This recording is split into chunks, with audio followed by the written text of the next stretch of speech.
Estoy un poco, de verdad todavía estoy un poco convaleciente, así que si no estoy tan activa hoy día, les pido disculpas. Ya, chiquillos. Ya vamos a hablar de inflamación el día de hoy. Quisiera saber si alguien alguna vez ha tenido o conoce de alguien que tenga alguna enfermedad inflamatoria o que haya tenido alguna enfermedad inflamatoria. Casi no, pero... ¿Casi todos? ¿Como cuál, Ignacio? Meningitis.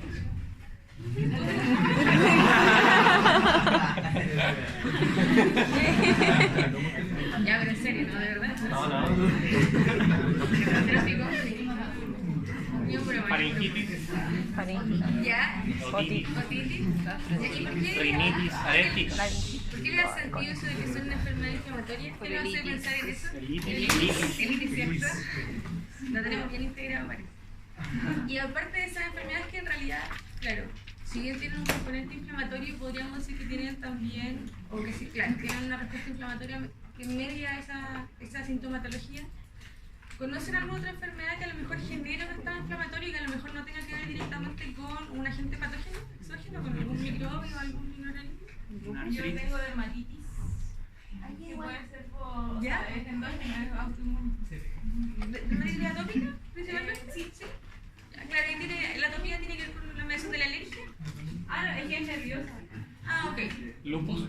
El lupus, también sí, la dermatitis que dice Caro, que a lo mejor, claro, si hacemos algún análisis de cuáles son los mediadores que se dan durante la reacción, si hiciéramos alguna biopsia y buscáramos marcadores para algunos mediadores inflamatorios, a lo mejor podríamos encontrar una respuesta más específica que claro, a lo mejor la dermatitis reactiva podría ser, pero tendríamos que igual tratar de identificar un poco cuáles son los agentes que median a esa reacción cutánea.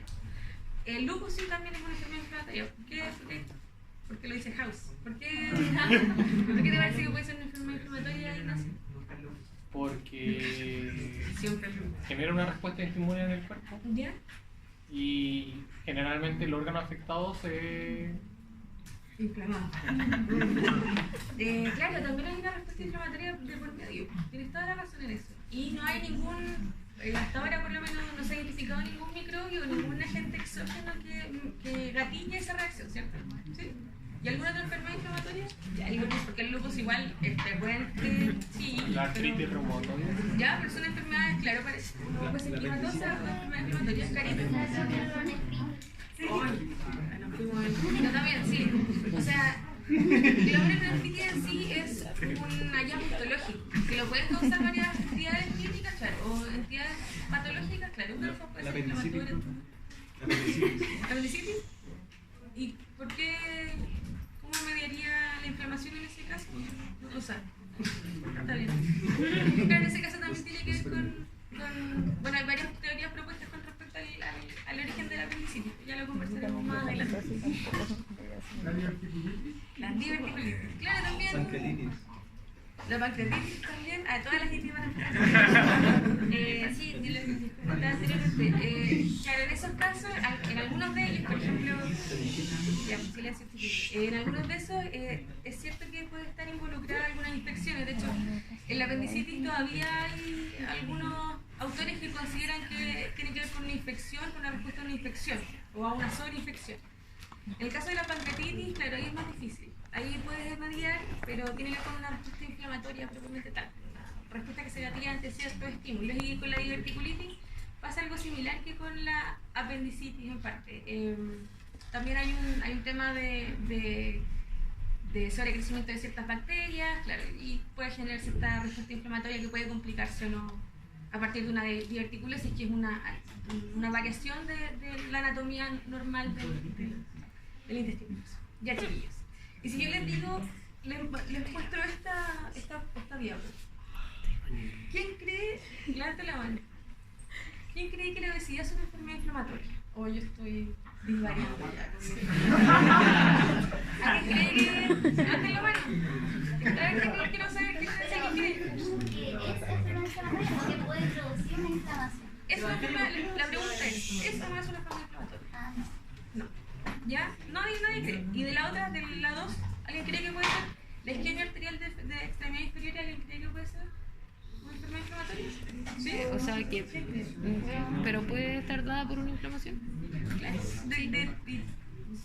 ¿Por ¿De qué? qué podría ser, por ejemplo? ¿Se te Que ocurre? no puedo hablar. Chiquilla, no está mal, no sabe. Sí, hablo. No puedo hablar. Estoy Es con la hipo. base del aprendizaje. Pero sí se puede dar una isquemia por una inflamación. ¿Cómo qué? ¿De qué? Por Coña, dale, tírala más. que no puedo hablar porque estoy con hipo. Está creciendo, está creciendo. Una enfermedad arterial oclusiva. Tanto que te gustan enfermedades. Fui al seminario de eso. Ah, bueno. Podría estar mediado, pero Martín Malo. Yo creo que las 4 son inflamatorias. Ya no las veo. Las 4. ¿Ya? ¿Y te atreverías como a Porque, explicar ese? Está terrible. porque la obesidad, por Está como ejemplo, las cagado. células, los adipocitos se empiezan a llenar con más material adiposo que Ya. de costumbre. Por ejemplo, en la isquemia arterial se supone que daría un edema, creo, ¿Ya? del extremidad inferior. Y también se empezaría a llenar de líquido la extremidad inferior. ¿Ya? Y también se empezaría a inflamar. ¿Y las otras Además, no? yo creo que lo mismo. Y las otras Mira, de verdad que no está tan alejado de la realidad patológica y tiene razón Martín, las 4 son enfermedades inflamatorias. De hecho, podríamos haber puesto más, la diabetes ahora también se considera enfermedad inflamatoria. En general, las enfermedades crónicas se consideran como inflamatorias. Podrían, o sea, lo que pasa es que durante los últimos, no sé, 20, 25 años se ha demostrado que, claro, que gran parte del proceso de cronicidad involucra una activación de la respuesta inflamatoria de algún modo. Ahora, en el caso de estas 4 enfermedades, a lo mejor, claro, la artritis reumatoide sí es una enfermedad inflamatoria que conocemos, ya identificada y que sabemos que desencadena una respuesta inflamatoria local en ciertas articulaciones con ciertas características. Pero en general no tenemos tanta conciencia de que la obesidad o que la diabetes, enfermedades que antes considerábamos metabólicas, sí tienen un sustrato inflamatorio importante. De hecho, la relación que tiene actualmente, así como por ejemplo, se ha estudiado mucho la cardiopatía o el desarrollo de arritmias en pacientes diabéticos y en ratones ha quedado demostrado que es la influencia finalmente de la activación de los leucocitos, que son mediadores inflamatorios, los que guían en realidad la respuesta inflamatoria.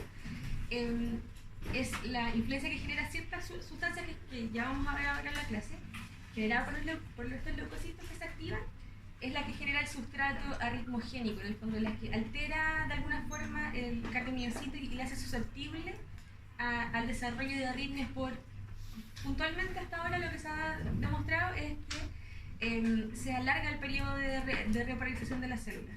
Entonces eso lo hace susceptible al desarrollo de arritmias. Y eso se ha logrado desarrollar a través de solo la investigación. La obesidad se considera actualmente una enfermedad crónica de bajo grado. ¿Ya? No tiene una respuesta inflamatoria como en las enfermedades que ustedes comentaban anteriormente, que presentan un inicio de una reacción inflamatoria y el paciente presenta síntomas inmediatos. Lo mismo pasa, por ejemplo, en la artritis reumatoide. El paciente tiene un síntoma que es característico, tiene su dolor o su limitación de la funcionalidad o de la función de sus articulaciones, pero la obesidad en general no siempre lo consideramos como los gorditos o no sé, estáis gordito y eso tú sabes que va a tener alguna relación o tenéis más riesgo de desarrollar infarto o desarrollar diabetes, la cata. Y hasta ahora, hasta hace poco tiempo, no se sabía por qué era, pero al parecer tiene que ver directamente con el desarrollo de una respuesta inflamatoria secundaria al estímulo. ¿Okay? Se ha demostrado que el mismo adipocito es capaz de secretar sustancias inflamatorias y dar esta señalización como de alarma, finalmente, que es la inflamación, al resto del organismo y eso generar modificaciones crónicas en distintos tejidos y desarrollar las consecuencias que ya conocemos de la inflamación, de la obesidad o de la inflamación. Entonces, Pero doctora, dígame. cuando yo clasifico como una enfermedad inflamatoria la obesidad, usted me está diciendo ahora que en cierto punto de esa obesidad parte la inflamación. Una pillería, pues Ignacio, me voy a decirle, claro, la obesidad es considerada en realidad una enfermedad metabólica, pero que está mediada por un sustrato inflamatorio importante. Se ha mostrado, como le decía, que los adipocitos son capaces de secretar interleuquina y eso afecta de forma sistémica, afecta a su hígado, afecta a la misma masa muscular. Por eso, claro, ahora se considera, por así decirlo, una enfermedad inflamatoria, pero claro, no tiene el mismo sustrato que una artritis reumatoide. pero sí intervienen en ellas mediadores inflamatorios. Era una pillería en el fondo para que pudieran responderme y participaran de este juego. Ya, entonces, ¿qué inflamación, chiquilla? Tiene que ver con una reacción que se da en cierto tejido que fue afectado y que este tejido tiene que estar vascularizado. Esa es una de las características del proceso inflamatorio. Y si bien sabemos que las causas principales, como ustedes comentaron, tienen que ver con infecciones de microorganismos exógenos, también se ha demostrado que hay otros estímulos que también pueden desencadenar esta respuesta inmune, ¿ya? O esta respuesta inflamatoria, no respuesta inmune. Entre ellas, una de las quizás más, bueno, los cáusticos en general, los químicos, es lógico, pero se ha demostrado que también el daño isquémico también puede desencadenar respuestas inflamatorias, asociadas no solo al proceso de daño, sino que también a la recuperación de esta isquemia, en el fondo. Lo que pasa, por ejemplo, en el tejido miocárdico, cuando hay un infarto y cesa en el fondo la perfusión sanguínea, ya hay un daño de la célula propiamente tal, pero también hay un daño secundario a la reperfusión. No sé si ya lo han estudiado o lo han visto. ¿Con cáustico a qué se refería? A químicos en general, a químicos como, por ejemplo, cáustico, no sé, la soda cáustica, no, aquí son muy... No, pero cáusticos en general son soluciones que pueden generar alteración de la permeabilidad o de la indemnidad del tejido. Ya, entonces, si bien para hacer más fácil el estudio del proceso de la respuesta inflamatoria, se ha dividido de dos formas. Una de la respuesta según la temporalidad, aguda y crónica, que es lo que vamos a ver a continuación. Entonces, ¿qué caracteriza a la inflamación aguda? Es lo que vamos a ver a continuación. ¿Por qué es tan importante además? Porque es la respuesta inmediata ante un estímulo dañino, en el fondo, un estímulo lesivo. Y que finalmente su objetivo principal es tratar de eliminar la causa que está causando el daño, o la causa de la noxa, en el fondo, de esta alteración. Y además favorecer o acelerar o estimular rápidamente el proceso de cicatrización si así es necesario. ¿Ya? Entonces, ¿por qué es necesaria además la inflamación aguda? ¿Por qué es tan importante? Porque dentro de los componentes de esta respuesta protectora se describe que es capaz de generar dilución del lugar donde se genera este daño inicial a través del aumento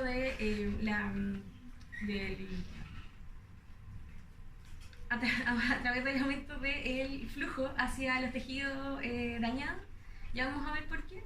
También es capaz de a través de esta dilución en parte y por otros mecanismos de destruir o de neutralizar a la gente que esté potenciando este daño, y porque lo que les comentaba anteriormente favorece o estimula la recuperación del tejido. Y eso lo va a hacer, dígame, Pau. ¿Con flujo se refiere al flujo sanguíneo? Sí, más que flujo, lo voy a explicar a continuación, tiene que ver con el paso de líquido desde el intravascular hacia el tejido, hacia la región tisular. Ya lo voy a explicar un poquito más adelante.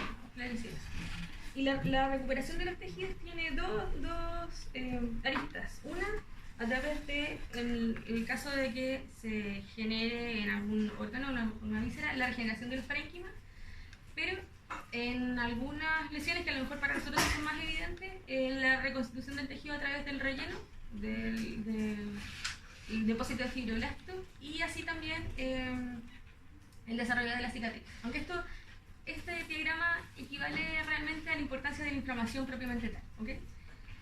Entonces, con respecto a la inflamación aguda, podemos decir que esta es una respuesta más que precoz y inmediata ante el estímulo, como respuesta ante el estímulo lesivo. No es una respuesta específica en el sentido de que, independiente de cuál sea el origen o la circunstancia que gatilla esta respuesta, los mecanismos involucrados y la composición de los mediadores que van a participar de esta respuesta es la misma, ¿ok? Entonces, claro, tenemos un agente que está infectando, perfecto, el cuerpo va a desarrollar va a montar una respuesta inflamatoria aguda, pero si la noxa tiene que ver a lo mejor con algún anticuerpo, con autoanticuerpo o con activación de autoanticuerpos, va a ser la misma respuesta inicialmente, ¿ok? De forma inicial. Como les decía anteriormente, hay una diversidad de estímulos que pueden generar este daño y tiene, además, la inflamación aguda se caracteriza porque es autolimitada, tiene una duración corta y se presenta, sí, bueno, les puse aquí antes de la respuesta inmune va a ser una temporalidad más evidente, pero claro, la inflamación aguda finalmente es la señalización que va a pavimentar el camino para el desarrollo de la respuesta inmune innata. Y lo que busca, como les decía anteriormente, es tratar de remover el agente causal y más que nada limitar la extensión del daño que pudiera causar este en el tejido afectado. Entonces, esto ya ustedes yo creo que ya lo saben, ¿no? ¿Cuáles son los signos cardinales de la inflamación? ¿Sí? Tienen que haberlo visto en... Ya, pero alguien que lo diga, Aumento de temperatura local. Ya, aumento de temperatura local, el tema, o claro, como la descripción griega de la inflamación, o histórica, calor, rubor, tumor, no lo sé, ¿no? Ya, rubor, ya, tumor, calor vendría siendo, imaginar el rubor es el eritema, tumor el aumento de volumen, el calor el aumento de la temperatura local, el dolor y la pérdida de la función. ¿Sí? ¿Se acordaban? ¿Se acordaban de algo, no? ¿No? Ya, entonces, el rubor, ¿por qué se podría presentar el rubor? Levanten la mano estoy para llenar lento. ¿Alguien que se vea? ¿O lo designo yo? Gerardo. Vasodilatación y aumento de la irrigación. ¿Ya? ¿Y el tumor? ¿Cómo? Ah, claro, pero las células plasmáticas tienen que ver con parte de la respuesta adaptativa, igual eso se demora en desarrollarse. Estamos hablando ahí de esto. ¿Cómo? Aumento del líquido intersticial, la vamos a ver a continuación, exactamente. ¿Y el calor? Y también por vibración. Segunda que la vasodilatación, ¿cierto? ¿Y el dolor? Por la estimulación de los nociceptores. Sí. Claro, es la clase basada. Tiene que ver parte con eso y con la disminución del umbral también. Hay un tejido que está inflamado, que está recibiendo mayor flujo y eso también genera una sensibilización. Además de que se liberan ciertos mediadores, como ya les he dicho, que he repetido todo el rato, los mediadores inflamatorios, que van a generar la facilidad de este estímulo, ¿ya?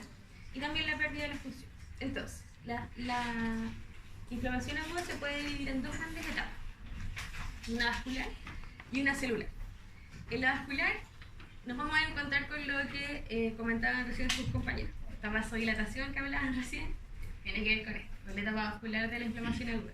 ¿Y qué es lo que pasa aquí? Ahí se generan algunos cambios en la microcirculación, o sea, en vénulas, en capilares y en arteriolas, que van a favorecer el paso de líquido desde el intravascular hacia el extra y hacia los tejidos en realidad. ¿Ya? Y eso va a favorecer además estas modificaciones que se generan a nivel de los vasos o de los vasos de la microcirculación. Van a favorecer la unión de ciertos mediadores químicos a la capa endotelial, a las capas endoteliales. Y eso también van a ser pie para la segunda etapa de la inflamación aguda. Entonces, dentro de los primeros campos que se produce, hay una contracción inicial de las células endoteliales, ¿ya? Y luego hay una separación de estas células. Y eso va a generar una fuga vascular, así se describe el proceso, ¿ya? Esa fuga vascular es lo que nos permite evidenciar el aumento de volumen local ante la presencia de una lesión, ¿ya? Entonces, hay inicialmente una vasoconstricción muy corta que genera una separación de las uniones intercelulares del endotelio y luego viene una vasodilatación por acción de la histamina y del óxido nítrico, que son mediadores que se secretan por el mismo endotelio como una parte de respuesta de defensa del endotelio, y eso va a generar inicialmente los síntomas que comentábamos anteriormente, el eritema y el calor. La hiperemia, ¿alguien me podría hacer la diferencia entre hiperemia y eritema? ¿O alguien me podría decir si hay alguna diferencia? A lo mejor no hay. ¿No? Ya, pero sí. ¿Tiene que ver con el volumen sanguíneo? O sea, con el flujo. ¿Un aumento del flujo sanguíneo?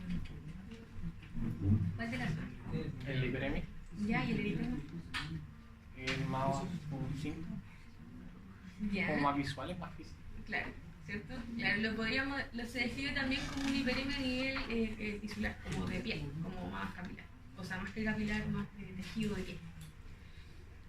Cutánea, eso es lo que quería decir, ¿ya? Es evidenciable en el fondo. La hiperemia, claro, aquí estamos hablando de inflamación como una respuesta tipo y no estoy hablando de tejido específico, pero claro, lo que vamos a poder ver a nivel cutáneo es el eritema y el calor, pero si hay una inflamación en el hígado no vamos a poder. Pero en ese caso sí igual hay hiperemia, ¿ya? Entonces, déjenme activar el... Ya. Entonces, ¿se alcanza a ver la imagen allá atrás o no? Dígame, Monserrat. ¿Cuál es la diferencia entonces entre hiperemia? Lo que pasa es que hiperemia es el fenómeno físico. Hay un aumento de la vascularización porque hay un aumento de la irrigación por vasodilatación. Eritema es lo que vamos a ver. Eritema es cuando la piel tiene este cambio de coloración, que es lo que llamaban anteriormente el rubor. ¿Ya? Eso es en el fondo es la evidencia de que hay hiperemia pero a nivel cutáneo. Eso. Ya. ¿Se alcanza a ver ahí atrás? ¿No sé? ¿Seba lo alcanza a ver o no? Óxido nítrico.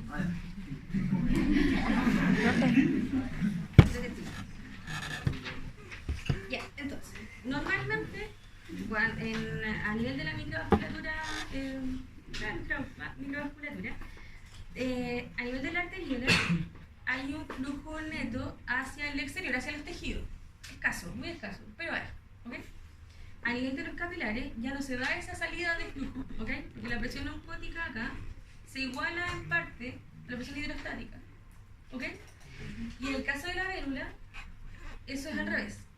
La presión oncótica dentro de la vérula atrae agua desde los tejidos hacia la vérula, ¿ya? Cuando se produce el proceso de inflamación aguda, ese flujo cambia, ¿ok?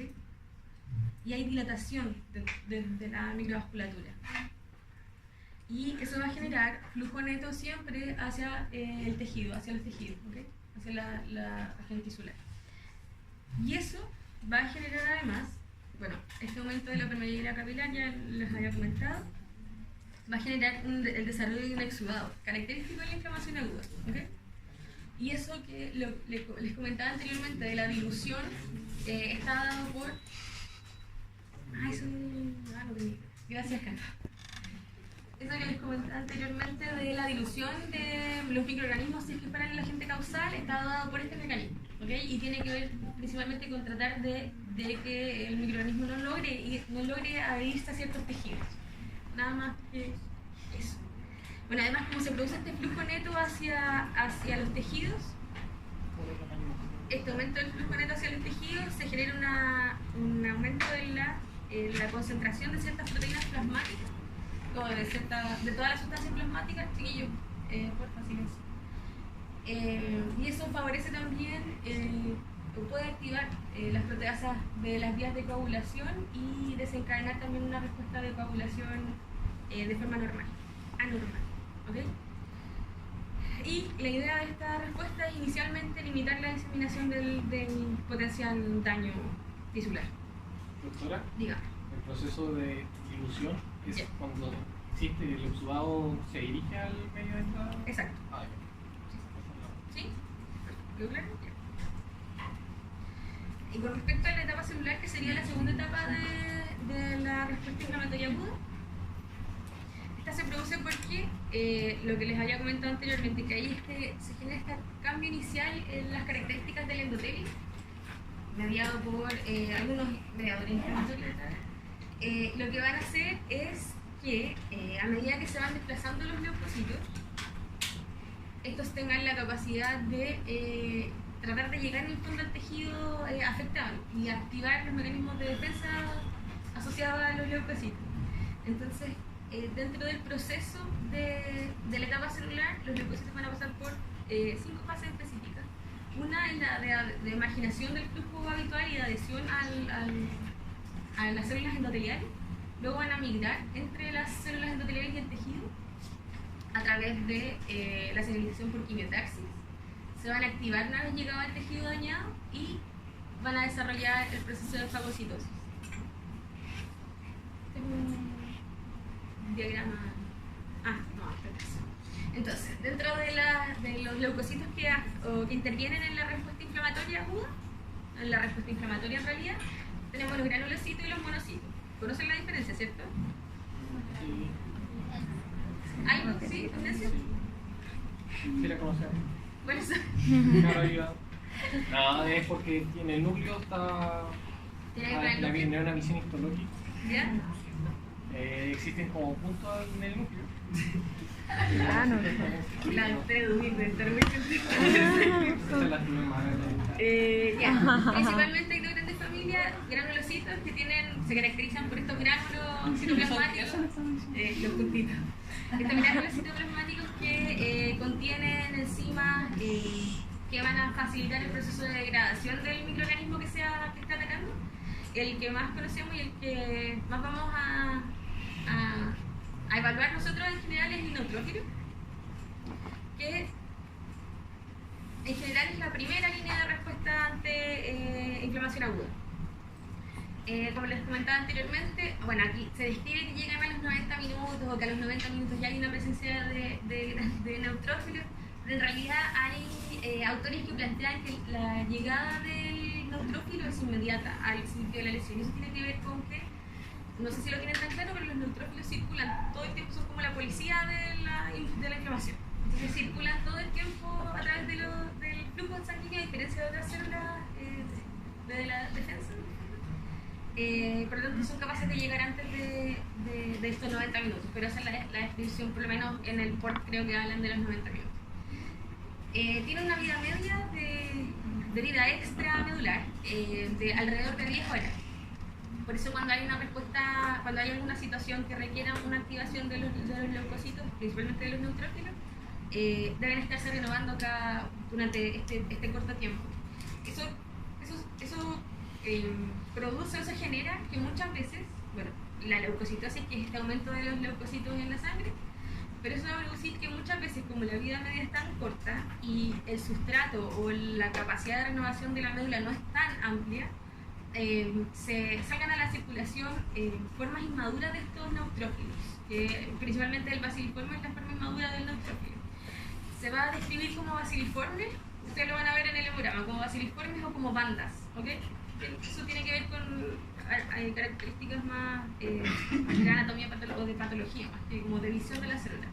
Pero para que lo tengan claro, baciliforme o bandas responde a lo mismo, o la presencia de bandas corresponde a lo mismo. Por otro lado,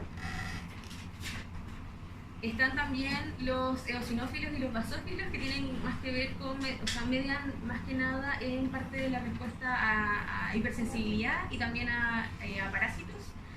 Y también como reguladores de la respuesta inmune, de la respuesta inflamatoria.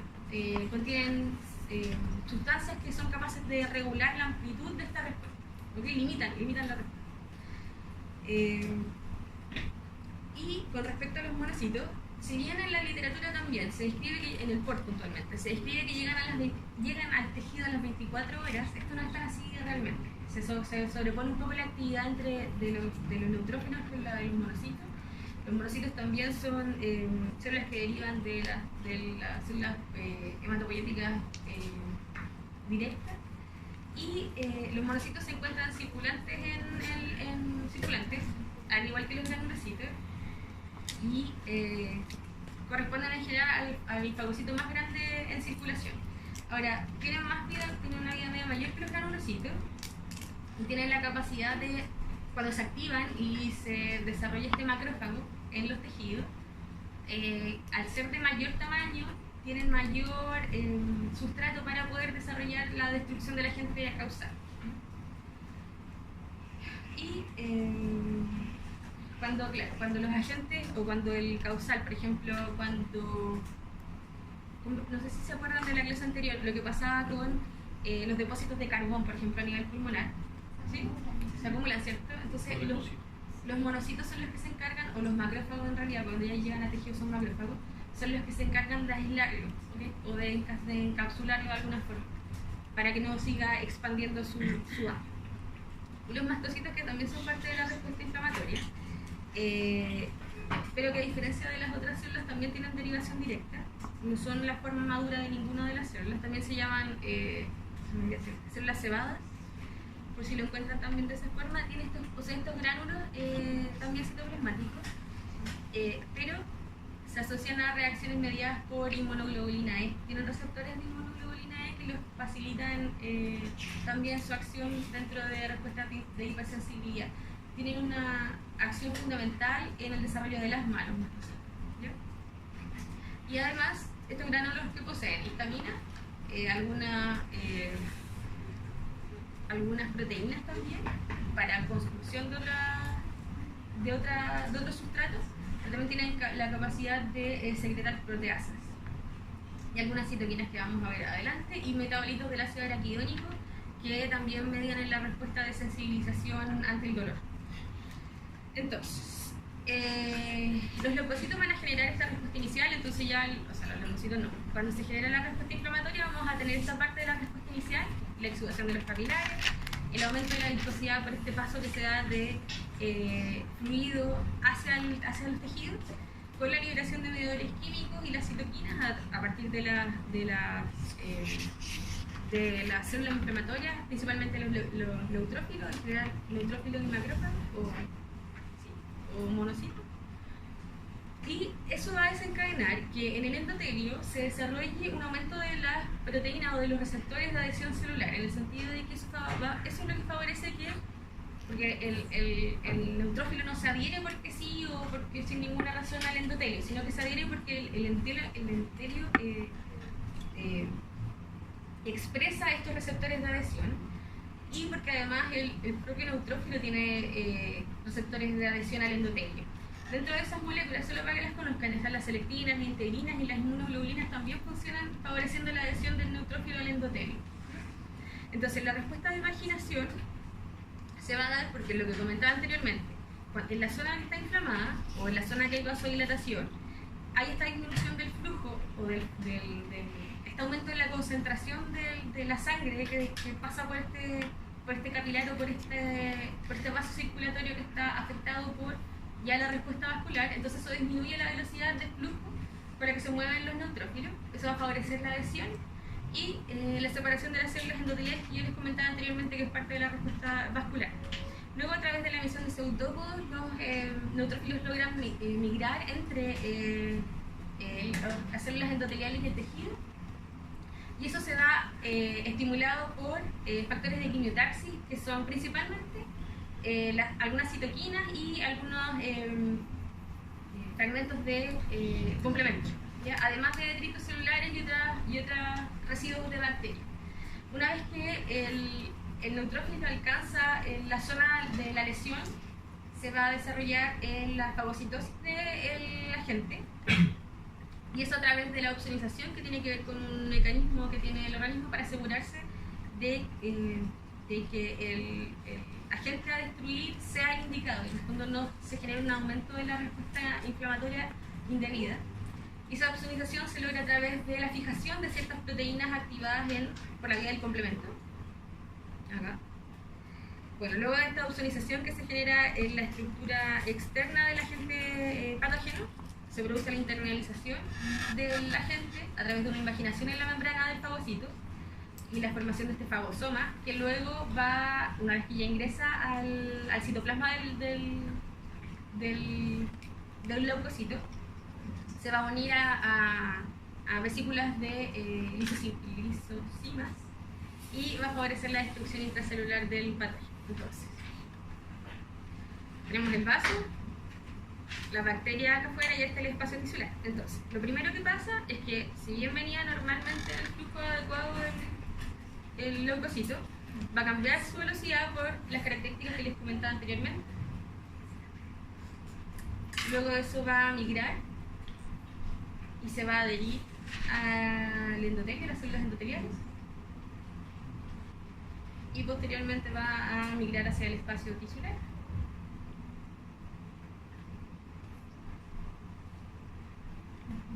Donde va a acercarse mediante quimiotaxis, en el fondo, hacia la zona del estímulo nocivo. Y bueno, ahí no sé, la fagocitosis acá. Esto es lo mismo, ¿ok? Migración, el rolling, que se llama en inglés, diapedesis, quimiotaxis y la fagocitosis. Ya. Ya.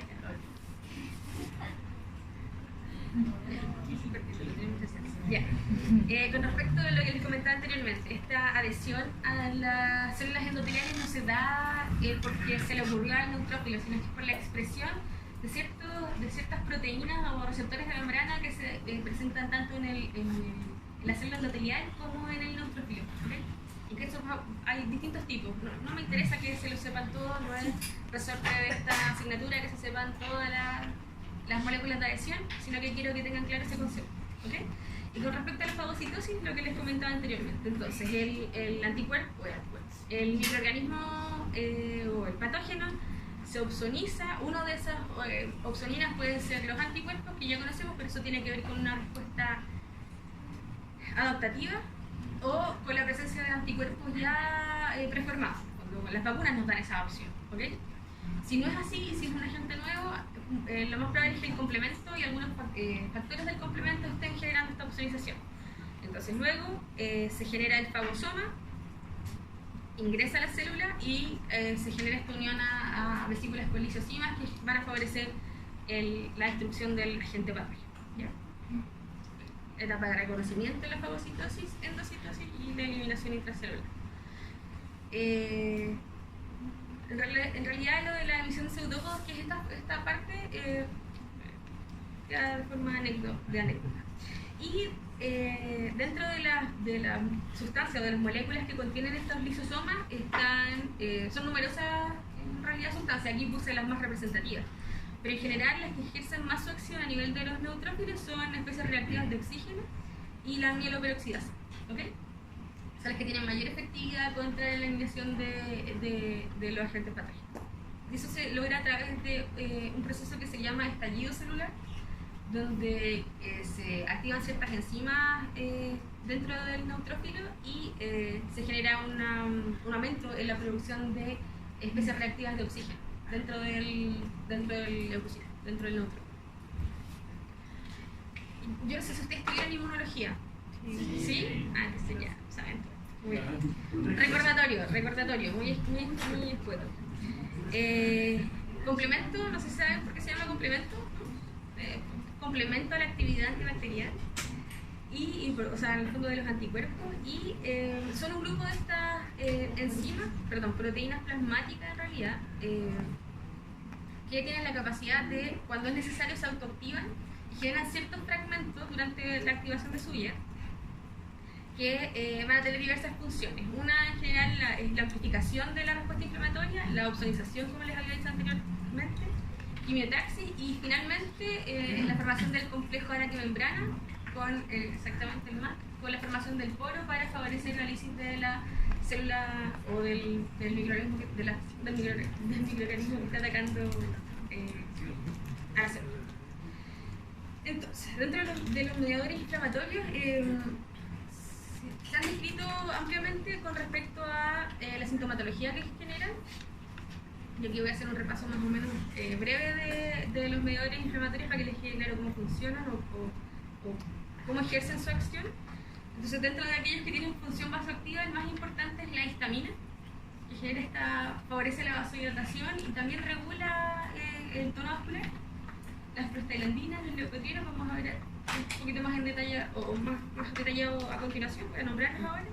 Dentro de los factores quimiotácticos importantes están los fragmentos del complemento que les comentaba anteriormente y las citoquinas, que son estos péptidos o proteínas que tienen la capacidad de modular la respuesta celular. Dentro de las proteasas plasmáticas está la cascada de la coagulación, la cascada también de la cinina y la activación del complemento. Y dentro de aquellas sustancias que también son mediadores inflamatorios, pero que sí se ha demostrado que son capaces de dañar tejido circulante, está el óxido nítrico, que si bien tiene una función inicial de regulación de la amplitud de la respuesta inflamatoria, se ha demostrado que su presencia a largo plazo se genera sensibilización de los tejidos y alteraciones del crecimiento tisular, o en realidad de la recuperación tisular. Entonces, la histamina, lo que quiero que les quede claro, bueno, eso es información para ustedes, pero quiero que les quede claro que su acción más importante es esta, ¿okay? Que tiene la capacidad de generar cambios a nivel de la microcirculación. Perdón. Y que finalmente la histamina se encuentra en numerosos tejidos. Uno de ellos, y quizás de los más importantes, son las plaquetas, lo que le permite ser uno de los mediadores inmediatos ante la respuesta inflamatoria. ¿Okay? También tenemos metabolitos del ácido araquidónico. No sé si ustedes conocen un poco del ácido araquidónico y de sus productos, ¿no? ¿No? Claro, quizás eso se llama en fármaco. Tiene que ver con que el ácido araquidónico se encuentra presente en general en las membranas de las células, en todas las células. Cuando hay algún estímulo inflamatorio, a través de la fosfolipasa A, estos pueden entrar en 3 ciclos. Uno de ellos, que quizás es el que más conocemos, el que más está estudiado, es el de la ciclooxigenasa, que finalmente produce la prostaglandina y la prostaciclina y el tromboxano A. Estos 3 mediadores tienen mucho que ver, además de la inflamación, en la producción de dolor. De hecho, la aspirina y los antiinflamatorios no esteroidales, el diclofenaco, el ibuprofeno, el ketorolaco, tienen acción sobre esta enzima, la ciclooxigenasa 2, que es la que genera finalmente a partir del ácido araquidónico estos mediadores. Entonces, cuando usted toma un ibuprofeno porque le duele la cabeza, lo que está inhibiendo es la producción de esta, o la actividad de esta enzima, ¿ok? Entonces, no es que corte el proceso inflamatorio, sino que solamente está tratando de anular el dolor, ¿ok? Otra de las vías importantes del ácido araquidónico es la de la lipoxigenasa, que tiene como producto, o como uno de sus productos, los leucotrienos, que se ha demostrado que tienen importancia pivotal en la producción de, es un mediador del asma, porque mantiene o genera una constricción lenta también a nivel de las vías respiratorias más pequeñas, ¿ya? Y de hecho el Montelukast, no sé si lo ubican, es uno de los medicamentos que ahora más se usa para el tratamiento, sobre todo del asma que no responde a tratamiento con corticoides inhalatorios iniciales o con agonistas beta de acción corta o de acción larga, en una escala más de la actividad. Otro de los mediadores es el factor activador de plaquetas o PAF, y que además es capaz de, lo importante de esto es que es capaz de activar a los neutrófilos, y que también se encuentra, factor activador de plaquetas, está presente también, muy presente en las células endoteliales. Por lo tanto, ante cualquier disrupción endotelial, el factor activador de plaquetas es capaz de liberarse y generar esta respuesta de activación de neutrófilos. Como les comentaba anteriormente, dentro de las proteínas plasmáticas que intervienen en la respuesta inflamatoria coinciden estas 3 vías, que es la vía de la coagulación, vía del complemento y la vía de las cininas. Dentro de la vía de la coagulación, o de la cascada de la coagulación, uno de los intermediarios más importantes es la trombina, porque genera también un estímulo de la respuesta inflamatoria aguda, ¿okay? En el caso de la bradicinina, uno de los principales importancias es que, bueno, además de todas las características que les nombro acá, es que es capaz de sensibilizar los tejidos para el desarrollo de dolor, sobre todo en casos de dolor ya no tan agudo, en el fondo, ya dolor crónico, ¿okay? Se ha demostrado que también media la bradicinina como una de estas moléculas importantes. Y con respecto al complemento, ya lo habíamos conversado anteriormente, su principal función es que facilitan la fagocitosis, pero que igual de todas formas tienen importancia dentro de la amplificación de la respuesta. Las citoquinas o citocinas son, como les comentaba, proteínas o péptidos que están liberados principalmente por los macrófagos y los neutrófilos, además de que se liberan por las otras o por otras células de la respuesta inmune. Pero además se ha demostrado que son capaces, o sea, que por ejemplo lo que les comentaba anteriormente, los adipocitos también son capaces de liberar citocinas, que en ese caso se llaman adipokina. El músculo liso, el músculo esquelético, perdón, también es capaz de liberar ciertas citocinas, y de hecho esa es la forma en la que se ha podido demostrar, se ha podido relacionar ciertos procesos que antes se consideraban procesos más metabólicos o procesos más de envejecimiento, y se ha relacionado con la secreción de citoquinas. Y como les decía, son capaces, o su función principal es modular la acción de otras células o de otros mecanismos intracelulares. Por ejemplo, la interleuquina 1 beta principalmente, a nivel del músculo esquelético, es capaz de inducir cierta respuesta inflamatoria que está, al parecer, todavía no se ha comprobado, que al parecer está relacionada con el desarrollo de insulinoresistencia, mediante la alteración en la inserción de los GLUT4, de los receptores GLUT4 en la membrana del músculo. Y dentro de las más importantes está la interleuquina 1 y el factor de necrosis tumoral alfa, que se ha demostrado que median en la respuesta de fase aguda, que ya vamos a ver en qué consiste y qué significa la respuesta de fase aguda. Este es un diagrama para que ustedes tengan claro que el macrófago produce distintos tipos de interleuquinas y cada una tiene acciones distintas. ¿Okay? Ya. Quimiosinas también son capaces de estimular la reclutación de ciertos leucocitos y se caracterizan por presentarse de dos formas. Una son las citoquinas inflamatorias, que son las que se desencadenan o las que se producen en respuesta a algún estímulo nocivo, y las constitutivas, que tienen que ver con la regulación normal y el control de ciertos procesos inflamatorios que se dan o que se podrían iniciar en la célula. Con respecto a las especies reactivas de oxígeno y el óxido nítrico, puntualmente, a pesar de todo lo que, bueno, ya les comenté algunas de estas situaciones, lo importante es que cuando interaccionan entre ambas son capaces de producir productos intermediarios del nitrógeno, que hasta ahora se considera uno de los factores mayores de amplificación del daño tisular dentro de la respuesta inflamatoria. Dentro de las funciones, no sé si se alcanza a ver allá atrás, dentro de las funciones del óxido nítrico está el disminuir la adhesión de los leucocitos del endotelio y la de las plaquetas también, pero a su vez tiene esta condición que les había comentado antes de que cuando se presenta dentro del macrófago o dentro del neutrófilo son capaces de aumentar la citotoxicidad de las especies reactivas de oxígeno y de esa forma dañar o aniquilar o eliminar más rápidamente el agente patógeno que esté generando las alteraciones. Entonces, las manifestaciones dadas por la inflamación en general, dentro de lo más importante, sobre todo en el caso de la inflamación aguda, es que se produce este exudado. Dígame.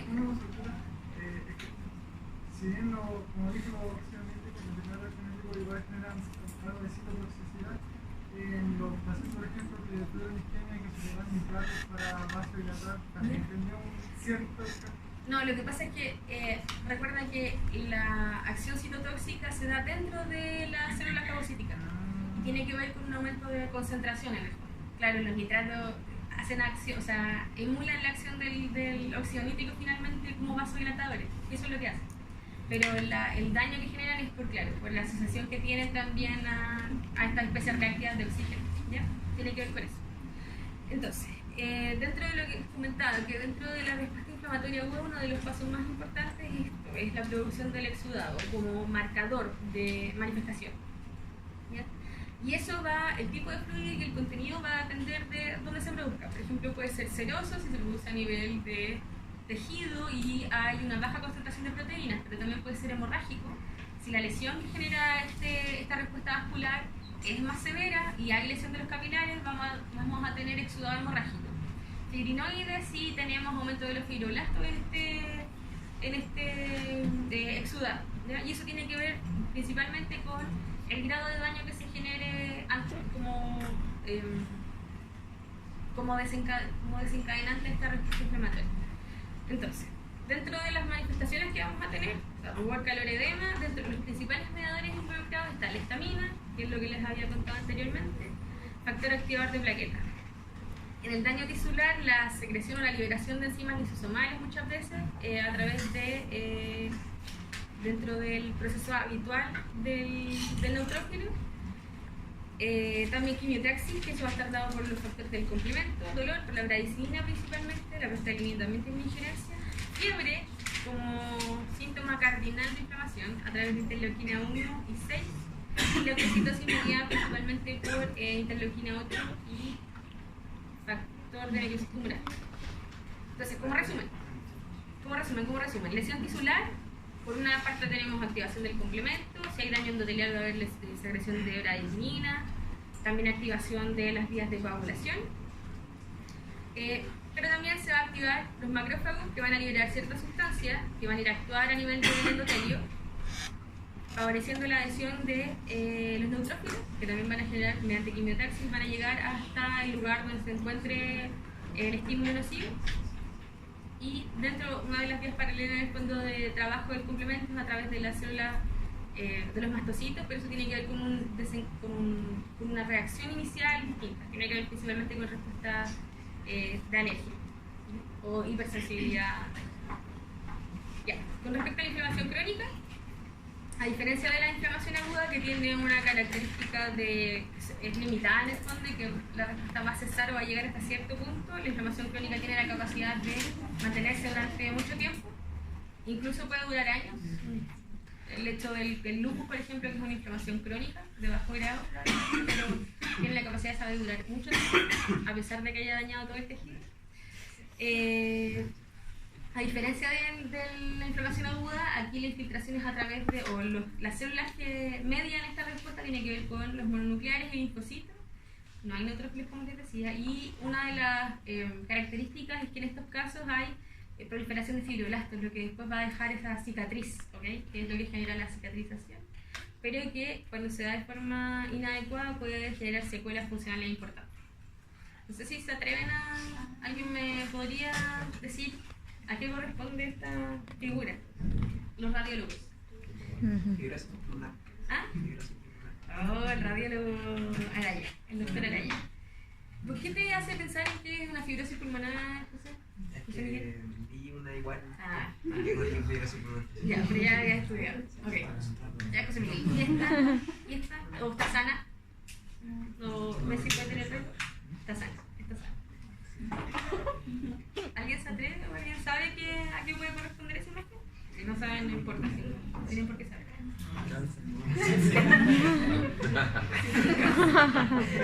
Lupus o cáncer. ¿No? ¿Nadie se atreve? No sé si se alcanza a notar desde acá en realidad. Pero hay unos sectores que se ven más negritos, ya, son un poco políticamente correctos, pero eso se ve más negrito y lo alcanzan a ver, ¿o no? ¿Sí? ¿Se alcanza a ver? Sí. ¿Sí? ¿Allá atrás lo alcanzan a ver? Ya. Esas son secuelas de tuberculosis. ¿Ya? Se llaman cavernas. Y es frecuente encontrarlas a nivel apical o a nivel de lóbulo superior. Que hay explicar otra cosa. Y eso también es una respuesta a una secuela en el fondo. Una secuela en el pulmón secundario al desarrollo de los granulómenos. ¿Okay? Entonces, dentro de las causas de la inflamación crónica hay múltiples. Y se dividen en dos grandes tipos, una crónica inespecífica y una inflamación de tipo granulomatosa. ¿Okay? Dentro de los mediadores o dentro de las respuestas que median entre estos dos tipos de respuesta crónica, la respuesta inespecífica se presenta cuando la fagocitosis no fue suficiente para controlar el agente que genera la lesión o que desencadena la respuesta inflamatoria. Y eso genera la acumulación de estos macrófagos y monocitos, que son estos fagocitos mucho más equipados, por decirlo de alguna forma, para atacar al posible, no al posible, al origen del daño. Eso se va a ver asociado también debido a este aumento de la proliferación de monocitos y macrófagos, que además tienen una vida media mucho más prolongada que los neutrófilos. Se va a generar el estímulo de proliferación de fibroblastos, que es lo que finalmente genera esta cicatriz, donde se reemplaza la matriz normal o inicial por una alterada. ¿Ya? Eso es lo que podemos encontrar clásicamente en... ¿Alguien se le ocurre en qué enfermedad podemos encontrar? ¿Es cirrosis? ¿Cómo? En cirrosis, exactamente. En daño hepático, claro, daño hepático crónico, y claro, en estadios de cirrosis podemos encontrar esas alteraciones, ¿ok? Ya no hay tejido normal, bueno, en ese caso ya no hay ningún grado de tejido normal, pero en algunos momentos queda solo la secuela. ¿Ya? Y en el caso de la inflamación crónica granulomatosa tiene que ver con estos grupos de macrófagos que van a rodear al contenido que no pueda ser fagocitado, que no pueda ser eliminado, y van a formar, se describe como células epiteloides, que son células similares a las epiteliales, pero con morfología completamente alterada. Y ¿qué es lo que podemos ver en los granulomas de la tuberculosis?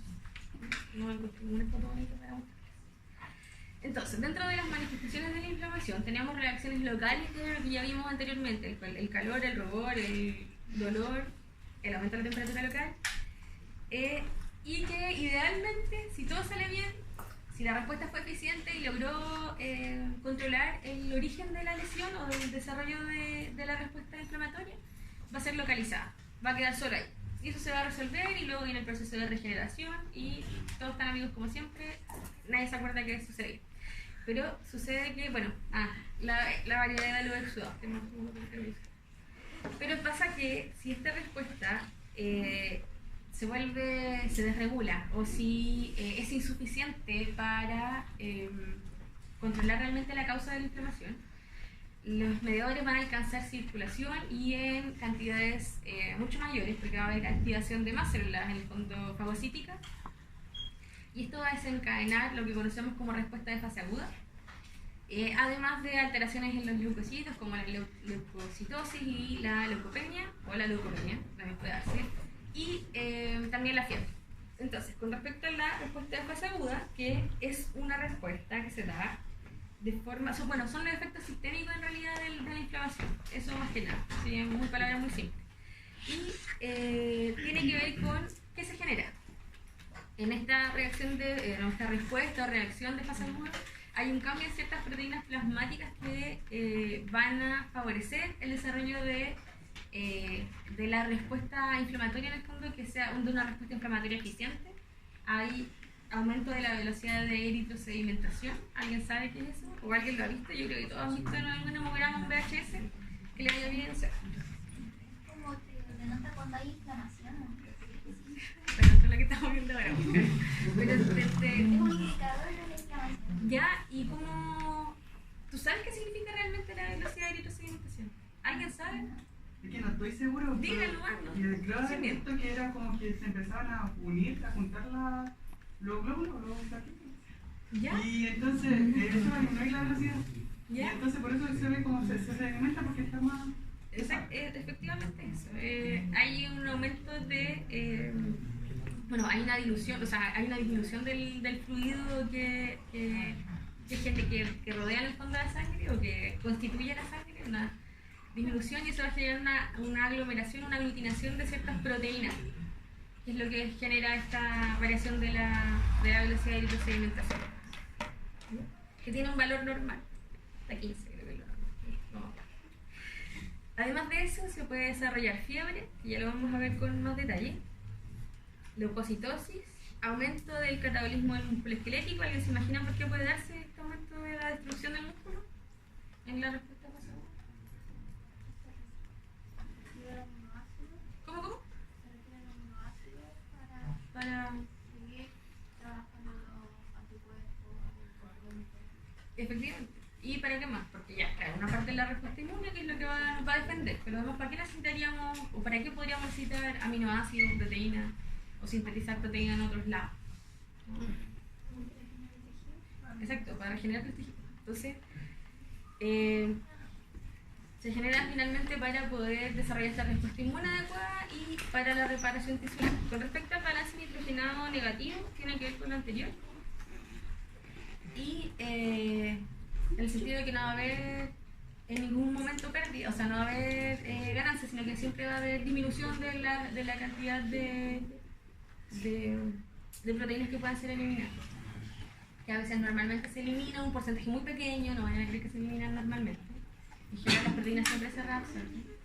Y esta respuesta inflamatoria de fase aguda, respuesta de fase aguda, está mediada inicialmente por interleuquina 1, 6 y factor de necrosis tumoral alfa. les quería contar algo con respecto a esto. El inicio de la respuesta de fase aguda es inmediato, o sea, empieza la respuesta sistémica. Recuerden que esto es una respuesta sistémica de inflamación. Lo que vimos anteriormente, que el inicio de la respuesta vascular, claro, eso es local, ¿ok? Esto es localizado. Pero esto es cuando ya hay una respuesta sistémica. Entonces, ¿qué pasa si esta respuesta...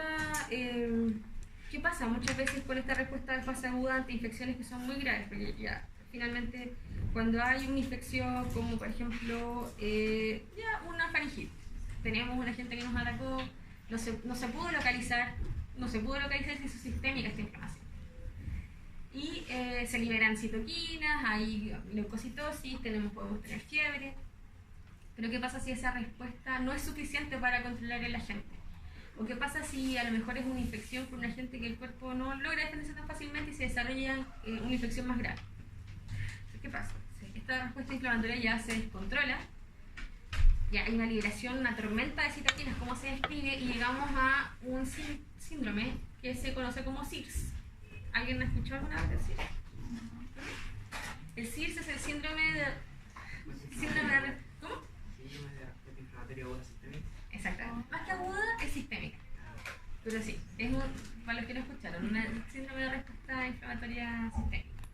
Y eso es la forma de amplificar más que amplificar en busca de ayuda, es cuando ya hay una desregulación de los mecanismos de control de la respuesta inflamatoria. ¿Ya? Lo vamos a ver asociado a la clase de choque en detalle, ¿ok? Para que no se queden con eso. Dentro de los efectos sistémicos de la inflamación, se producen cambios a nivel metabólico. ¿Alguien se imagina de los cambios metabólicos que se pueden producir en la inflamación? ¿O se le ocurre? No importa que no sea. ¿A nadie se le ocurre? ¿A Antonio se le ocurre? Un aumento de la presión osmótica. No, metabólico. Hablando ya más grande. Hipoglicemia. ¿Ah? Hipoglicemia. Claro, porque es un estado de demanda. Entonces, si no tenemos un suministro adecuado, y a lo mejor si nos consumimos toda la reserva, claro, podríamos llegar a la hipoglicemia. ¿Endocrina alguien se le ocurre? No, parece que no. ¿Cómo? Ya, también, súper bien. A nivel del sistema nervioso autónomo. Ya, perfecto. Y a nivel conductual, igual tiene que ver un poco con el sistema nervioso autónomo. ¿Cómo? ¿Sistema autónomo? Activación del sistema nervioso simpático. Y a nivel conductual. Cortisol puede inhibir la corteza frontal y generar... Sí, pues es cierto. Puede hay generar algunas modificaciones que cambio se producen, anímico, personalidad, irritabilidad. Ya, claro, estado anímico, ¿cierto? Como que uno está enfermo, porque esto ya es cuando uno ya empieza con la sintomatología de la enfermedad y se generan algunas modificaciones. Una de las principales en general es también dentro de los efectos sistémicos de la inflamación es la fiebre. Entonces, con respecto a la respuesta de fase aguda, tenemos este estado inflamatorio con mediación de estas citoquinas o mediadores de inflamación que, aunque ustedes no lo crean, a nivel hepático es uno de los órganos principales de la respuesta de fase aguda. ¿Por qué? Porque es efector y también recibe el estímulo de ciertas sustancias que se producen durante el proceso de inflamación sistémica. Chiquillos, silencio por favor. Entonces también hay una afectación mediada por esta secreción hormonal y mecanismos que se desarrollan durante esta respuesta de fase aguda. Hay variaciones en el metabolismo. A nivel hormonal, lo que comentábamos anteriormente, secreción de catecolamina, hay secreción de glucagón, aumenta de los glucocorticoides, ¿ya? Y eso a nivel metabólico van a tener también una modificación de patrones. En el fondo va a aumentar la gluconeogénesis y la degradación de proteínas que les comentaba anteriormente. Dentro de las proteínas que se van a priorizar para producir están las del sistema de coagulación, complemento y algunas proteínas de transporte, porque de esa forma se puede secuestrar ciertos metabolitos o ciertas sustancias y dejarle como menos disponibilidad en el fondo a los agentes patógenos, por ejemplo, que pudieran hacer uso de esa situación, de esa molécula. Un ejemplo muy claro de eso es, por ejemplo, la epsidina o la ceruloplasmina, que son proteínas que están y que median, por ejemplo, la ceruloplasmina media el metabolismo B, ¿alguien se acuerda? ¿Alguien sabe? El cobre. Y la epsidina media el metabolismo del hierro. Cuando se produce un estado de inflamación, estas proteínas van a aumentar su producción para así dejar menor disponibilidad al hierro. Porque los microorganismos, muchos microorganismos se perpetúan su actividad a través de nutriéndose a través de hierro necesario para alguna de sus funciones básicas. Y uno más importante, no sé si se acuerda. No sé si ustedes lo han pedido o lo han visto, yo creo que sí. ¿Han visto exámenes alguna vez en el hospital? Sí. ¿Sí? Hay un examen que en general siempre lo piden, siempre. Y es un marcador. ¿Ah? La PCR, exactamente. Y ustedes también lo van a pedir probablemente cuando empiecen a sus prácticas. Una de las proteínas de fase aguda más importantes, que funciona finalmente, ¿alguien sabe cuál es la función de la proteína reactiva? Reactiva, ¿no? Funciona como una opsonina. Logra al igual que estas fracciones del complemento, se une a los agentes externos y también puede opsonizar microorganismos. Ya, dentro de la... Una pregunta, cuando utilizamos el PCR, a mí me explicaron que indicaba inflamación e infección. ¿Eso es cierto o es más correcto decir que indica inflamación? No, lo que pasa es que, bueno, antes sí se usaba y uno decía, hay PCR alta, bacterias.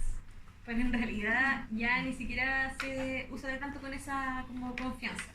De hecho, antes se usaba como un marcador, uno decía, ok, si la PCR está muy alterada es porque el proceso inflamatorio es muy grande. Y en realidad se ha demostrado que no tiene mucha efectividad como pronóstico, sino que se usa más como seguimiento. En el fondo, si uno dice, ok, hoy día tengo PCR de 15 y mañana tengo PCR de 10, ok, hay una disminución de la respuesta inflamatoria. Pero en ningún momento digo, tengo PCR de 15, grave, muy grave, o el paciente tiene que irse a la UCI, no es criterio de gravedad. ¿Ya? Pero solo, claro, por sí sola no es un marcador de infección, no es tan específico de infección, pero sí de inflamación. Entonces, lo que les había comentado un poquito anteriormente, quizás lo más importante de la respuesta hepática de la fase aguda es esta modificación que se produce desde del catabolismo muscular y el transporte de aminoácidos hacia el hígado para la síntesis de las proteínas. Dentro de las proteínas que aumentan en la reacción de fase aguda, la respuesta de fase aguda, la proteína C reactiva, ya lo habíamos visto, amiloide alfa, ya lo habíamos visto, no quiero tampoco andar más en detalles. Lo que sí quiero explicar es que todas tienen que ver con, si bien opsonización, por ejemplo, la PCR, el amiloide alfa, o amiloide A, tiene la capacidad también de inducir proteínas de la matriz extracelular.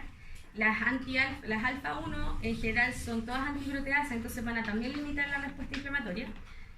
Aptoglobina y fibrinógeno, el fibrinógeno ya tiene que ver parte con la respuesta de la cascada de la coagulación. La aptoglobina ya les conté, la ceruloplasmina también, y estas son proteínas del complemento. Y este es la lipoproteína A, que tiene que ver con un cambio que se produce a nivel del metabolismo de los lípidos. Y aumenta en el fondo el uso del metabolismo de los lípidos. Y también la epsilina que dentro de las que disminuyen son proteínas que no van a tener una función primordial dentro del rol de la defensa o del proceso inflamatorio. Por eso que en algunos casos de inflamación, sobre todo en inflamación crónica, puede haber disminución de la albúmina y es por disminución de su síntesis finalmente. ¿Okay? Bueno, y la transferrina también disminuye, por si algún día escuchan de las anemias de enfermedades crónicas, ¿okay? Que se dan con un patrón característico de, puede darse como anemia normocítica normocrónica, pero también puede darse patrones con déficit o alteración de la cinética del hierro. Dentro de los cambios que se producen a nivel de la conducta, bueno, primero con los del sistema nervioso simpático, hay aumento de la frecuencia cardíaca, hay aumento de la frecuencia respiratoria, hay esta redistribución del flujo y, bueno, inicialmente una disminución de la sudoración y en ciertos procesos. Pero además hay cambios conductuales. Uno, si tiene ciertos síntomas, en realidad va a estar más decaído, por acción también de estas citoquinas, principalmente la interleuquina 1, se produce este estado de anorexia o de hiporexia, calofríos o búsqueda de fuentes de calor si se desarrolla ya fiebre. Pero esta sensación de malestar también se presenta. Y eso tiene que ver con los cambios asociados a esta respuesta de fase aguda. Con respecto a la leucocitosis, como ya les había comentado, tiene que ver principalmente con el aumento de esta respuesta inflamatoria y con la liberación de los leucocitos que estaban presentes a nivel de la médula, cuando ya se acaban, son estimulados a través del factor estimulante o estimulador de colonia, generando aumento de la leucopoiesis. Y es por eso que en algunos momentos, como no se alcanza el proceso de maduración completa del leucocito, podemos encontrar estas bandas inmaduras o estos leucocitos inmaduros. Ya, con respecto a la fiebre, yo sé que es uno de los síntomas más principales en realidad de las consultas en todo nivel. Y en general cuando, no sé si les pasará a ustedes, pero cuando uno se acerca a la práctica uno cree que tener fiebre es muy grave, porque en general uno tiene ese concepto de que tener fiebre, no, usted no grave, ¿no? Qué bueno entonces. Pero en general está este concepto a nivel de normal, diario. Ustedes le preguntan a sus papás o a lo mejor a algún tío que tenga un hijo pequeño, tiene fiebre mi hijo y va a salir corriendo aunque tenga fiebre de 38 grados. Bueno, hay una divergencia con respecto a los criterios de fiebre, pero si 38,5 está cerca de 39 va a convulsionar y en general tenemos ese concepto. Dígame. En bebé igual uno piensa que fiebre es claro. ¿Cómo? Es más normal pensar que el niño, el bebé, normal una fiebre. Claro, tiene menos mecanismos de adaptación, eso es cierto. Pero la fiebre como respuesta es una sola. Sí, es cierto, pero no es que vaya a convulsionar por la fiebre. A lo mejor ese paciente tiene un sustrato que lo puede hacer. ¿Cuánto dicen que lo hay que ponerle supositor? No, sí hay que hacerle bajar la fiebre, pero por lo que te voy a contar a continuación. Pero es porque ellos tienen menos termorregulación. Por eso, porque tienen menos mecanismos de compensación y de adaptación a la fiebre. Claro, en ellos sí es grave, pero en un adulto no es tan grave. O sea, no quiero bajar la fiebre en realidad, pero en realidad sí creo que estoy bajando mucho.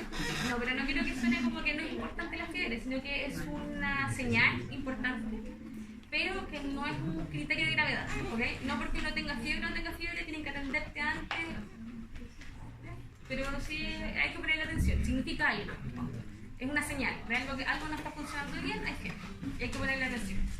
Entonces, suele ser la manifestación principal de la inflamación, yo creo que todos lo saben, se produce en general de forma fisiológica, por decirlo así de alguna manera, una variación de hasta 4 grados dentro de la temperatura normal, y eso es lo que consideramos como temperatura regulada a nivel de hipotálamo.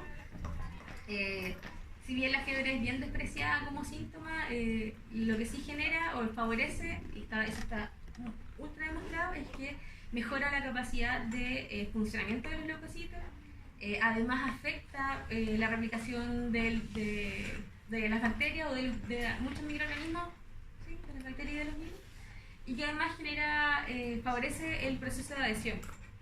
Además, una de las características principales es que aumenta la proliferación de los linfocitos T. Y en general hay poca investigación que hable sobre el daño que genera la fiebre sobre los 40 grados, que quizás es lo que conocemos como límite de daño, pero no hay mucha investigación que diga si en adultos tener más de 40 grados genera tal y tal y cual daño. No es tan así. Ahora, ¿por qué es importante la fiebre? Es porque un paciente, claro, ustedes, claro, pacientes jóvenes, todos sanos, deportistas, ustedes van a tener mecanismos para adaptarse a las alteraciones o a las modificaciones que genera la fiebre en el organismo. Pero un paciente adulto mayor, cardiópata, que tiene además de cardiopatía una fibrosis pulmonar, se ha demostrado que la fiebre genera un aumento de alrededor del 7% de la tasa de metabolismo basal. Y además que es capaz de aumentar la frecuencia cardíaca. Entonces, si un paciente que tiene esas otras patologías le sumamos este factor estresante, probablemente puede desencadenar alguna alteración, alguna descompensación de forma más rápida, ¿ok?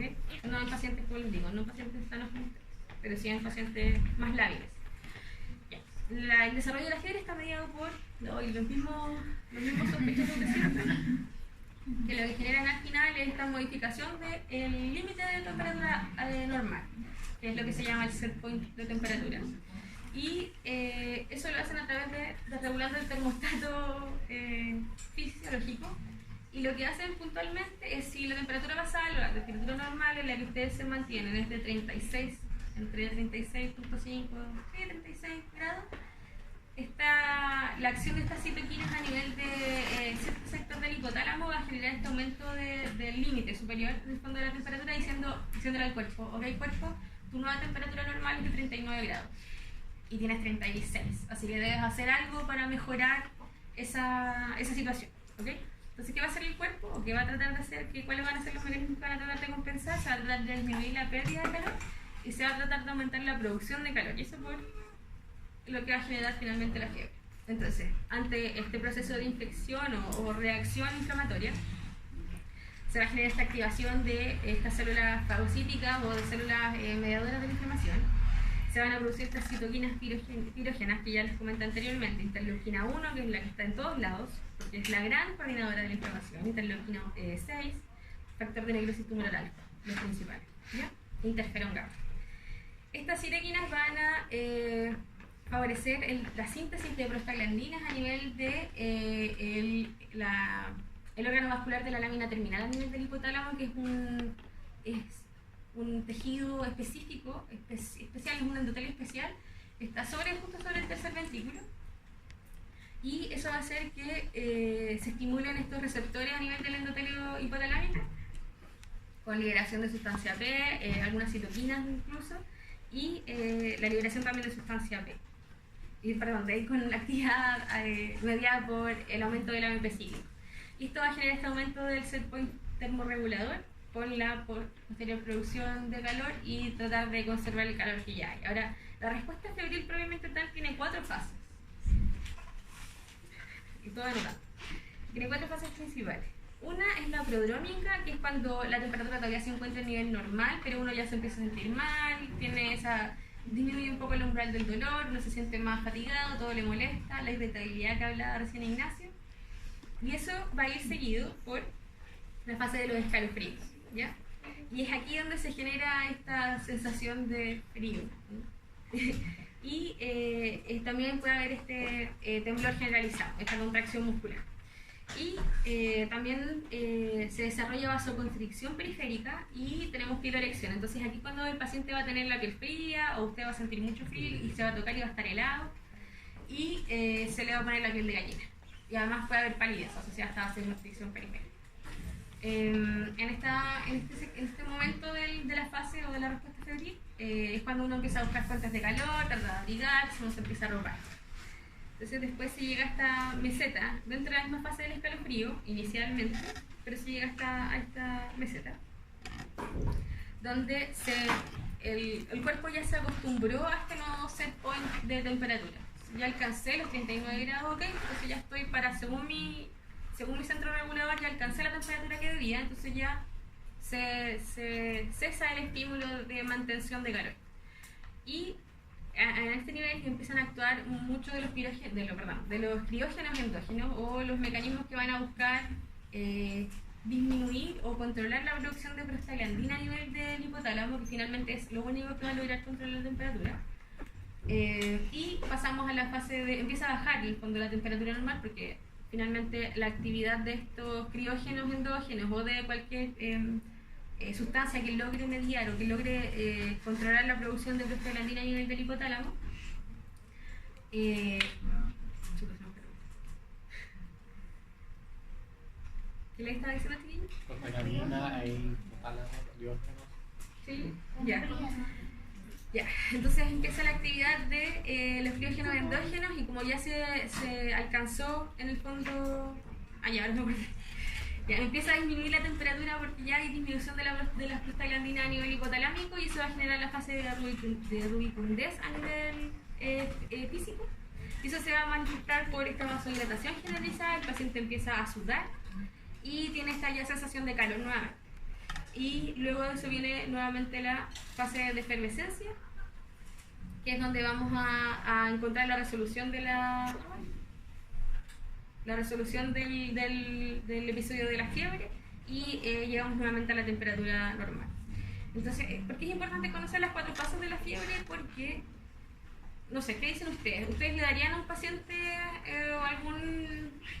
como ya sabemos que son las prostaglandinas las que median este proceso? ¿Algún intermediario o algún inhibidor del intermediario del ácido araquidónico? ¿Lo darían a qué nivel? ¿Se lo darían acá? ¿Acá? ¿Cuándo? Es cierto, cuando empieza el prodromo o cuando ya el paciente está con escalofrío, ¿cierto? Pero eso es importante reconocer. calofríos en realidad, pero en la literatura se describe como escalofrío esta fase.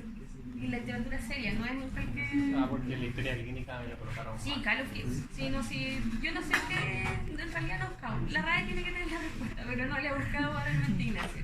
Pero la literatura ya histórica se describe como escalofrío. Así que no es, por lo menos no es un error decirlo de esa forma. Probablemente el término ya de escalofrío no lo sé, lo desconozco. Entonces, por eso es tan importante reconocer clínicamente cuáles son las fases de la fiebre, chiquillos, para que no lleguen a esta parte, acá, cuando el paciente ya sudó todo y te dice, ah, ya, ahora le voy a dar el paracetamol o el ibuprofeno porque tenía fiebre. ¿Ya? Aquí es donde va a ser el efecto. Ahora, a lo mejor va a ser difícil distinguir entre estas fases o cuando estamos entre medio de estas fases. Pero para que tengan claro que cuando ya llegamos a la fase de rubicundez o a la fase de el paciente ya empieza a compensar este mecanismo o trata de disminuir de alguna forma su temperatura corporal, ya no tiene mucho sentido la aplicación del tratamiento farmacológico. A lo mejor sí medidas físicas siempre, pero... Doctora, ¿y no puede ser que después de esa fase vuelva a la sensación? Perfectamente. Sobre todo si es un agente que no se ha destruido. Pero sí sería necesario un sí, por ahí más que el agente antipirético, quizás es el tratamiento y el origen lo que va a cesar el estímulo. Entonces, chiquillos, y para terminar, el control de la respuesta de fase aguda se va a dar por el equilibrio finalmente entre mecanismos proinflamatorios y mecanismos antiinflamatorios. Ahora, de forma habitual, la producción de esta respuesta inflamatoria va a tener la misma respuesta, se limita a sí misma, por decirlo de alguna forma, a través de la secreción de ciertas sustancias. Si bien sabemos que la interleuquina 1 logra activar el eje hipotálamo-hipófisis adrenal con la liberación de ciertas sustancias que sabemos que modulan también la respuesta al estrés, el estímulo de la síntesis de los glucocorticoides también es capaz de inhibir a la interleuquina 1. ¿Ok? Ahora, como les decía, las glucocorticoides inhiben la síntesis de citoquina, pero además los mastocitos, los basófilos y los eosinófilos son capaces de producir esta sustancia muy importante que es la interleuquina 4, que es una interleuquina antiinflamatoria. Es capaz de inhibir la síntesis de interleuquina 6 y de factor de necrosis tumoral alfa. Y como ya habíamos visto, al igual que la interleuquina 1, la interleuquina 6 son grandes mediadores de la respuesta inflamatoria. Ya chiquillos, eso es la clase.